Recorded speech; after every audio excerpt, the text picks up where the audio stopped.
With the death of his mother Queen Elizabeth on Thursday, Prince Charles has finally become King of the United Kingdom and 14 other realms, ending a wait of more than 70 years, the longest by an heir in British history. His late mother was overwhelmingly popular and respected, but she leaves the royal family that has seen reputations tarnished and relationships strained, including over lingering allegations of racism against Buckingham Palace officials. Charles confronts those challenges at the age of 73, the oldest monarch to take the throne in a lineage that dates back 1,000 years, with his second wife Camilla, who still divides public opinion, by his side.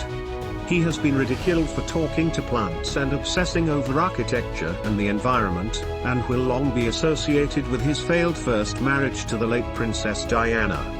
Throughout his life, Charles has been caught between a modernizing monarchy, trying to find its place in a fast-changing and more egalitarian society, while maintaining traditions that give the institution its allure. Groomed from birth to be king one day, Charles Philip Arthur George was born at Buckingham Palace on November 14, 1948, in the 12th year of the reign of his grandfather, King George VI. Just 3 when he became heir apparent after his mother became queen in 1952,